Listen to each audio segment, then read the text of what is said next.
অনেকদিন পর মা আর ছেলে মেয়ে চলে যাচ্ছি মায়ের বাড়িতে। মায়ের বাড়ি আসলে অনেকদিন থেকে যাওয়া হয়নি।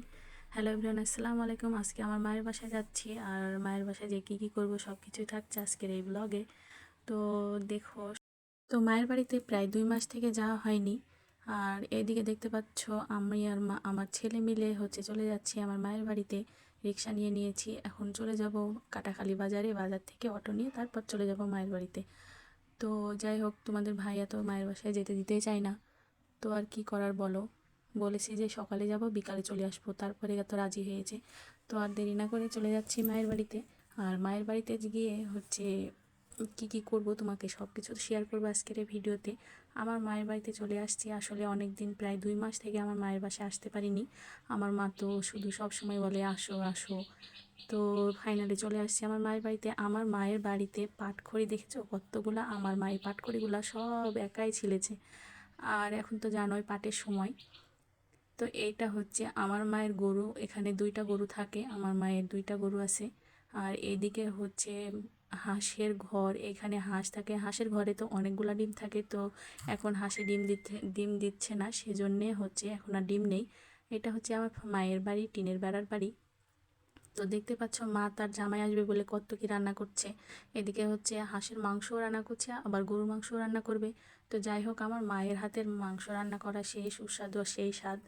তো তোমাদেরকে একদিন দাওয়াত দিয়ে খাওয়াবো, তোমরা অবশ্যই এসো।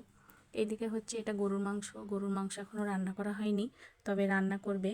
হাঁসের মাংসটা হয়ে গেলে গরুর মাংসটা রান্না করবে। এই আলুগুলা দিয়ে দিবে হাঁসের মাংসতে। আমি হাঁসের মাংসের সঙ্গে আলু পছন্দ করি, তাই মা আলু কেটে রেখেছে, হাঁসের মাংসের সাথে দিবে।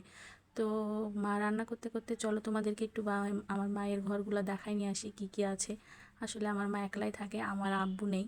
আমার আব্বু মারা যায় এদিকে 9 বছর হয়ে গেল। তো এইটা দেখো একটা ঘর, আর এইটা একটা ঘর। এই ঘরটাতে আমার মা থাকে, আর ওই ঘরটাতে ধান চাল গম এগুলো থাকে। এখানে একটা শোকেস আছে, একটা ফ্রিজ আছে, একটা টিভি আছে, আর একটা খাট আছে। মানে একটা মানুষের যা লাগে ধরো। তো দেখতে পাচ্ছ আমার মায়ের এটা ঘর। তো ভিডিওটা ভালো লাগলে তোমরা অবশ্যই লাইক কমেন্ট শেয়ার করে দিবা। আর আমার পেজে নতুন হলে অবশ্যই ফলো করে দিবা। মায়ের বাড়ি এসে 2 দিন যদি না থাকি তাহলে কি আর ভালো লাগে বলো। তো কি করার, আবার বিকেলে চলে যেতে হবে। এই যে দেখো, এটা আমার ফাইনাল লুক। তো দেখো, এখানে আরও একটা জিনিস দেখাবো তোমাদেরকে। আমার মা তো জানোই হাঁস মুরগি গরু ছাগল এগুলাই পালন করে, লালন পালন করে, মানে একলা থাকে। তো কি করবে আর, এগুলা চিনি বতকের বাচ্চা। আসলে আমার মা একলা একলা থাকে, তো সেই জন্যে এইসব হাঁস মুরগি ছাগল সব কিছুই লালন পালন করে। তো তোমাদের বাড়িতে কারা তোমরা এইভাবে ন্যাচারালভাবে হাঁস মুরগি ছাগল পালন করো, তো অবশ্যই ভিডিওতে কমেন্ট করে জানিয়ে যে। আমার মায়ের চীনা বাতকের বাচ্চাগুলো বেশি দিন হয়নি, 2 দিন হলো নেওয়া। তো এগুলো বড় বড় হবে, তখন আমরা জবাই করে খাবো, মাংস খাবো। তো আজকের এই ভিডিওটা এই পর্যন্তই ছিল। তোমাদের যদি ভালো লেগে থাকে অবশ্যই লাইক কমেন্ট শেয়ার করে দিবা, আর পেজটিতে নতুন হলে ফলো করে দিবা। আসসালামু